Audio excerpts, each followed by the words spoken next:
ये है mister transformer. इनसे मिले, Okay. इनसे मिले, ये है एसी के भसुर जी। ये देखिए इसमें क्या है, सुनो जरा, सुनो जरा, ट्रांसफार्मर क्या होता है। ट्रांसफार्मर पढ़ा देगा कि नहीं, करेगा मजाक। ट्रांसफार्मर वह युक्ति होता है जो प्रत्यावर्ती वोल्टता के मान को बढ़ाता या घटाता है। ध्यान दीजिएगा, ऑप्शन ऑब्जेक्टिव में पूछता है कि ट्रांसफार्मर करता है, वोल्टेज बढ़ाता है, वोल्टेज घटाता है, दोनों या इनमें से कोई नहीं। ये वोल्टेज बढ़ाता और घटाता है, सिर्फ प्रत्यावर्ती वोल्टता को। यह डीसी पर काम नहीं करेगा, जनरेटर पर ट्रांसफार्मर काम नहीं करेगा, यह सिर्फ काम करेगा एसी पर, अल्टरनेटिंग करंट पर। आपसे पूछा जाएगा कि ट्रांसफार्मर प्रत्यावर्ती धारा के मान को बढ़ाता है, घटाता है, दोनों या इनमें से कोई नहीं। इनमें से कोई नहीं, क्योंकि ये धारा के मान को छेड़छाड़ नहीं करता है, ये केवल वोल्टेज को बढ़ाता है या घटाता है। किसको? ये धारा को प्रभावित नहीं करता है, ये सिर्फ वोल्टेज के लिए है। कहा जाएगा ट्रांसफार्मर वह युक्ति है जो प्रत्यावर्ती वोल्टता के मान को बढ़ा देता है या घटा देता है। क्लियर है? बनावट समझ, सिद्धांत समझिए। बहुआ सिद्धांत, प्रत्यावर्ती ट्रांसफार्मर का सिद्धांत जो है वह अन्योन प्रेरण के सिद्धांत पर आधारित है। जब किसी एक कुंडली से चुंबकीय फ्लक्स में परिवर्तन होता है तो दूसरे कुंडली में विद्युत वाहक बल प्रेरित हो जाता है। इस सिद्धांत पर है, बनावट कहेंगे। कहा जाएगा ट्रांसफार्मर में नर्म लोहा के दो क्रोड पर आमने सामने दो कुंडलियों को एक दूसरे के आमने सामने लपटा गया होता है। मतलब ट्रांसफार्मर में नर्म लोहा के क्रोड पर दो कुंडलियों को एक दूसरे के आमने सामने लपटा गया होता है। जिस कुंडली के साथ निवेशी प्रत्यावर्ती वोल्टता जुड़ा रहता है उसे प्राथमिक कुंडली कहते हैं। उसको क्या कहते हैं? प्राथमिक कुंडली कहते हैं। ये प्राइमरी प्राथमिक कुंडली है, ठीक है। आज जिस दूसरे कुंडली से वोल्टता निर्गत होती है, प्रत्यावर्ती वोल्टता निर्गत होती है, उसे द्वितीयक कुंडली कहते हैं। क्या कहते हैं? द्वितीयक कुंडली कहते हैं, सेकेंडरी क्वाइल, द्वितीयक कुंडली कहते हैं। क्लियर है? अब देखो, इसमें आप बनावट में सिर्फ शॉर्ट में यही बोलिएगा ना, ज्यादा बात लिखने से ज्यादा फायदा नहीं होता है। कभी कभी कम दवा भी लागू कर जाता है। अगर चल जीवन लोकल डॉक्टर लगे तो 20 रुपया फीस ली और 2000 की दवाई लिख दी ना। आप बढ़िया डॉक्टर लगे जीव तो 2000 फीस लिया, 20 रुपया की दवाई लिख दी, ठीक हो जीव ना। एथी का बात नॉर्मल डॉक्टर लगे, हई ना लही तो हई लही, हई ना लही तो हई लहबे करिए, हई ना लही तो हई लही, और रिएक्शन कर जी तो हई लही। एगो निश्चित बा हमेशा, एगो एसी लग ले लो, गैस उस बनी तो दिक्कत ना हुई ना। तो ये सब निश्चित है। हम लोग भी आराम से डॉक्टरी अपना चला सकते हैं गांव देहात में। खाली सुई देने नहीं था तो हम देने के लिए सिखा देंगे, कुछ नहीं करना। 2 आदमी हाथ पर पकड़ेगा, एक आदमी ऐसे पकड़ के फ्रैक्चर मार के ठीक देगा। 90 पर, 60 नहीं 90 पर। वॉइस का कैसे दिया जाता है? पहले निडिलवा मार दीजिए धड़ाक से ना, तब जाके ऐसे माने ऐसा डॉक्टर बना कि तरह के देखो तो मरीज भागे लगे, ठीक हो गए नहीं ये ना। खैर ये देखिए भाई, फिर से एक बार फिर से आ जाओ। ट्रांसफार्मर क्या है? ट्रांसफार्मर वह युक्ति है जो प्रत्यावर्ती वोल्टता के मान को बढ़ाता है या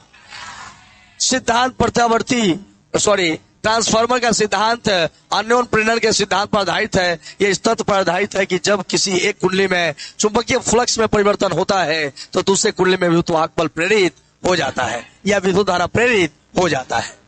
क्लियर है?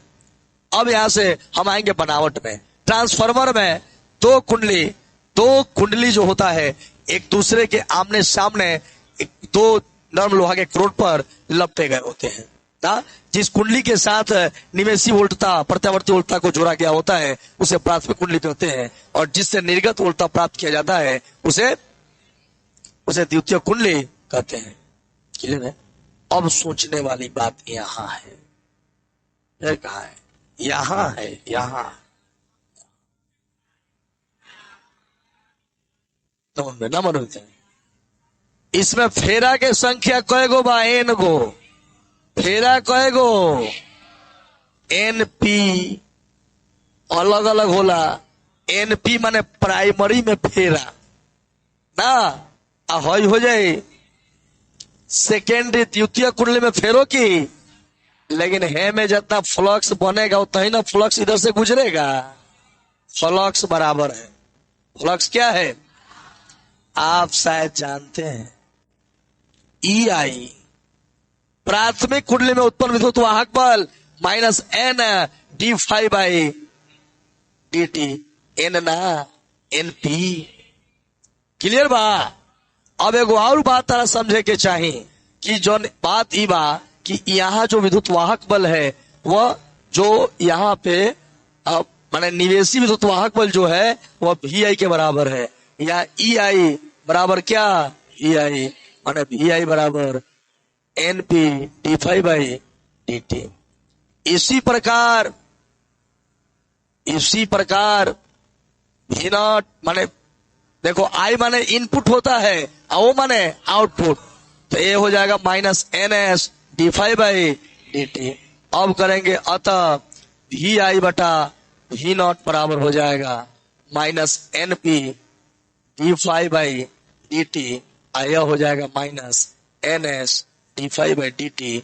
कट जाएगा, ये भी कट जाएगा, हो जाएगा V I by V naught बराबर एन पी बटा एन एस। यह जो है ना ट्रांसफार्मर सूत्र के नाम से जाना जाता है। मतलब ऐसे कि इनपुट वोल्टेज और बटा आउटपुट वोल्टेज बराबर प्राथमिक में फेरों की संख्या और बटा द्वितीय कुंडली में फेरों की। इस 4 गो में से कोई 3 गो दिया रहेगा, आपको एगो निकाल लेना होगा। ये दोनों में फेरा दिया रहेगा, इसमें से एगो दिया रहेगा तो एगो ना निकल जाएगा, मालूम चल जाएगा। यहीं पे एक बात मैं समझा देता हूं। ट्रांसफार्मर 2 प्रकार के हो जाते हैं, ये तो मैंने बना दिया। ट्रांसफार्मर की कितने प्रकार के? एक स्टेप अप ट्रांसफार्मर और एक step down. Step down, step up और एक स्टेप डाउन। देखिएगा बुझा रहा होगा। स्टेप अप माने जो वोल्टेज के मान को बढ़ाता है, स्टेप डाउन जो वोल्टेज के मान को कब बढ़ेगा कब घटेगा समझ लीजिए। अगर द्वितीय कुंडली में फेरा ज्यादा रहेगा तो वोल्टेज बढ़ेगा, वोल्टेज क्या होगा? इसमें अगर कम रहेगा तो वोल्टेज घटेगा। अगर इसमें जो है अगर फेरा की संख्या कम हो जाए तो वोल्टेज क्या हो जाएगा? घटेगा। इसमें इस पर ध्यान दीजिए, इसकी तुलना में अगर इसका फेरा की संख्या अधिक हो जाए तो वोल्टेज बढ़ेगा, और इसकी तुलना में फेरा की संख्या कम हो जाए तो वोल्टेज घटेगा। समझ रहे ना? आप देखो यहाँ पे आप सुनते होंगे कि जहां पे निर्माण होता है 11,000 पावर हाउस में निर्माण होता है, 11,000 वोल्ट, ठीक है, वहां निर्माण हो गया 11,000। आप सुने होंगे कि 1,32,000 भी होता है, सुने हैं? फिर 33,000 भी होता है, उसके बाद होता है 11,000 और उसके बाद आता है 220 वोल्ट। घरों में उत्पन्न हो रहा है मान लो 11,000 वोल्ट, 11 के भी 11,000 उत्पन्न हो रहा है। वहां लगा हुआ है heavy transformer, step up transformer, वो वोल्टेज बढ़ा दिया, 1,32,000 भेजा, फिर आपके ग्रिड में आया, जो आपका छपरा है ना, तो ग्रिड में यहां आया और उसको देखिएगा वो टावर से जाता है, टावर से लटका हुआ रहता है, चेवर में जाएगा, वो बहुत हेवी है, उसका आकर्षण बहुत ज्यादा होता है। अब क्या होगा कि वहां से जो छपरा लगा है वहां से स्टेप डाउन करेगा, 33,000 पर लाएगा। कितना पर? 33,000। और 33,000 एथी के रास्ते चेवर के रास्ते आया होगा मरहौरा, यहाँ आ गया कहाँ? 33,000। 33,000 वाला आएगा, ठीक है। फिर 33 के भी जो है फिर स्टेप डाउन ट्रांसफार्मर वहां लगा हुआ है, और फिर स्टेप डाउन करेगा, 11,000 में आएगा, 11 केवी में आएगा। फिर 11 केवी में आया तो फिर आपके ट्रांसफार्मर में आया। और घरों के आसपास जो ट्रांसफार्मर लगे होते हैं स्टेप डाउन है सब। क्या है? Step down. फिर स्टेप डाउन किया गया, कितना? 220 वोल्ट। फिर आप रखे हैं एक स्टेबिलाईजर, उसमें दोनों होता है, step up transformer, step down transformer, दोनों लगा होता है। आप चाहो तो वोल्टेज बढ़ा दो और नहीं तो घटा दो, 220 वोल्ट आएगा वहां से। लेकिन आपके पास जो लगा होगा स्टेबिलाईजर, वो क्या करता है, उसमें दोनों प्रकार के एक साथ सिस्टम लगाए गए हैं, स्टेप डाउन और स्टेप अप। जब बैठिएगा ऐसे क्लॉकवाइज तो वोल्टेज क्या होगा, बढ़ेगा। अब उस समय स्टेप अप ट्रांसफार्मर काम कर रहा है। ऐसे उल्टा बैठिएगा तो स्टेप डाउन ट्रांसफार्मर काम कर रहा है, वोल्टेज क्या होगा, घटेगा। समझ आए ना? तो दो प्रकार के होते हैं। स्टेप अप क्या करता है, ऊंचाई कहते हैं, उच्चाई। मैं इसका हिंदी थोड़ा नहीं बोल पा रहा हूं शायद, लेकिन मैं जानता हूं कि यही होता है। ऊंचाई ट्रांसफार्मर, एक होता है अपचाई ट्रांसफार्मर ना। ऐसे हम अंग्रेजी में ही जानते हैं, आप ही जान लीजिए, बढ़िया लगता है। ऐसे अपचाई या उपचाई जान लीजिए। एक स्टेप अप माने ऊंचाई ट्रांसफार्मर, एक होता है अपचाई transformer, step down. Step up कहने से तुरंत बुझा जा रहा है, कहा जाएगा वैसा ट्रांसफार्मर जो प्रत्यावर्ती वोल्टता के मान को बढ़ा देता है, ऊंचाई ट्रांसफार्मर कहलाता है। इसमें द्वितीय कुंडली में फेरों की संख्या प्राथमिक कुंडली के फेरों की संख्या से अधिक होती है ना, फेरा अधिक, वोल्टेज अधिक। अब आएगा कि वैसा ट्रांसफार्मर जो प्रत्यावर्ती वोल्टता के मान को घटा देता है, उसे अपचाई ट्रांसफार्मर कहते हैं। इसमें द्वितीय कुंडली में फेरों की संख्या प्राथमिक कुंडली में फेरों की संख्या से कम होती है। हर चीज मैंने कह दिया है। अब देखो, अब आता है ट्रांसफार्मर की दक्षता। ट्रांसफार्मर से निर्गत शक्ति और निवेशित शक्ति के अनुपात को ट्रांसफार्मर की दक्षता कहते हैं। एक बढ़िया ट्रांसफार्मर की दक्षता 99% होता है। कितना होता है, जितना आउटपुट पावर दे रहा है वह, आउटपुट जितना दे रहा है पावर वह, और बटा में इनपुट पावर जो दे रहा है वह, दोनों को बटा कीजिएगा तो क्या आएगा, ट्रांसफार्मर की दक्षता आ जाएगा। क्या आ जाएगा, ट्रांसफार्मर की दक्षता आ जाएगा। और एक बढ़िया ट्रांसफार्मर की दक्षता होता है 99%। कितना होता है, 99%। ठीक है, यही तो बात पढ़ना है, सब बता दिया मैंने। अब एक के साथ साथ बताते चले वाटहीन धारा के बारे में। पहले हम जान लें कि भाई आप प्रत्यावर्ती जो ट्रांसफार्मर होता है, इसका क्रूड प्रतदार क्यों होता है। कभी स्टेबलाइजर खोलिएगा ना, इतना मोटा उसमें से देखिएगा निकलेगा, पत्ती जैसा रहता है, ट्रांसफार्मर है। सुनिएगा क्या है, कहा जाएगा कि जब प्राथमिक कुंडली में निवेशी प्रत्यावर्ती वोल्टता दिया जाता है, तो प्राथमिक कुंडली के जो लोहा होता है, नर्म लोहा का जो क्रोड होता है, उसमें चुंबकीय फ्लक्स में परिवर्तन होने लगता है। आप प्रत्यावर्ती वोल्टता दीजिएगा तो यह जो है इसका मान बदलेगा, तो फ्लक्स में क्या होगा, परिवर्तन।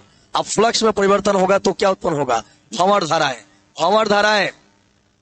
धाराएं क्या होगी, उत्पन्न होगी। अब भंवर धाराएं उत्पन्न होगी तो क्रोड गर्म हो जाएगा, क्रोड क्या होगा, गर्म हो जाएगा, और जिससे कि विद्युतीय ऊर्जा उसमें ऊर्जा में बदलने लगेगी। इसलिए क्रोडों के बीच में, नर्म लोहा के क्रोड के बीच में जो है वह क्या किया जाता है, वह माने जो लोहा का जो होता है पत्थर, लोहा का विद्युत रोधी पत्थर जो है लगा दिया जाता है, ताकि उसमें ऊर्जा, विद्युतीय ऊर्जा उसमें ऊर्जा के रूप में माने कम हानि हो, ताकि ऊर्जा का हानि कम हो सके।